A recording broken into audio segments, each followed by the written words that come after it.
झारखंड के दुमका के बाद गढ़वा श्री बंसीधर नगर में भी पेट्रोल छिड़ककर युवक को जिंदा जलाने की कोशिश का मामला सामने आया है। एक घटना समुदाय विशेष के युवक के द्वारा की गई है। घटना नगर उटारी थाना क्षेत्र के चिट विश्राम गांव की है, जहां युवक पर पेट्रोल फेंककर आग लगा दिया, जिससे युवक बुरी तरह से झुलस गया। उसे इलाज के लिए आनंद फानन में अनुमंडलीय अस्पताल में भर्ती कराया गया है। बताया जा रहा है कि दो लोगों के झगड़े को सुलझाने को लेकर पीड़ित दीपक सोनी ने बीच बचाव किया था, जिसके बाद गुस्से में आकर झगड़ा कर रहे युवक पर पेट्रोल फेंककर आग लगा दी। बीजेपी के प्रवक्ता प्रतुल साहदेन में लगातार हो रहे आपराधिक घटनाओं को लेकर सरकार पर हमला बोलते हुए सभी मामलों की जांच एनआईए से कराने की मांग की है। उन्होंने कहा कि राज्य में अराजकता की स्थिति बन गई है। लॉ एंड ऑर्डर की स्थिति ने विकराल रूप ले लिया है।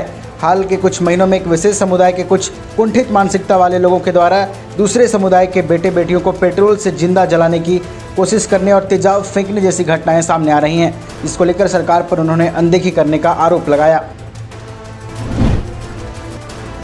रांची में बीजेपी प्रदेश कार्यालय में प्रदेश पदाधिकारियों और जिला अध्यक्षों की बैठक हुई।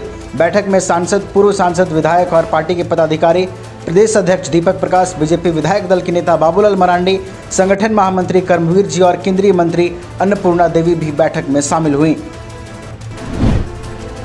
दुर्गा सोरेन की जयंती पर दुमका विधायक बसंत सोरेन ने अपने बड़े भाई को याद करते हुए लिखा है कि झारखंड आंदोलन के वरिष्ठ झामुमो नेता बड़े भैया स्वर्गीय दुर्गा सोरेन जी के जयंती पर उन्हें कोटि कोटि नमन। उन्होंने कहा कि बड़े भैया पूर्ण निष्ठा और समर्पण भाव से पार्टी और जनता की सेवा के लिए समर्पित रहे। वीर दुर्गा सोरेन अमर रहे।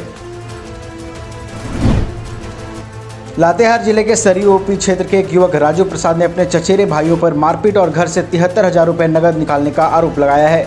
बता दें कि पूरा मामला भूमि विवाद से जुड़ा हुआ है। राजू प्रसाद की पत्नी प्रियंका देवी ने बताया कि निखिल गुप्ता और चंदन गुप्ता घर में आकर गाली गलौज करते हुए पुराने घर को खाली करने की बात कर रहे थे, जबकि मेरे द्वारा घर का कागजात दिखाकर घर खाली कर देने की बात कही गई।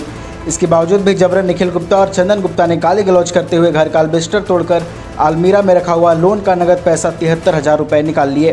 फिलहाल राजू प्रसाद ने इस मामले की लिखित शिकायत गारू थाना को दे दी है।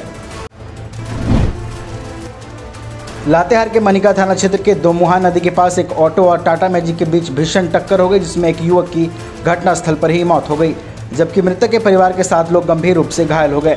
सभी घायलों को 108 एम्बुलेंस से मनिका अस्पताल पहुंचाया गया, जहां चिकित्सकों ने प्राथमिक उपचार के बाद सभी को बेहतर इलाज के लिए सदर अस्पताल रेफर कर दिया।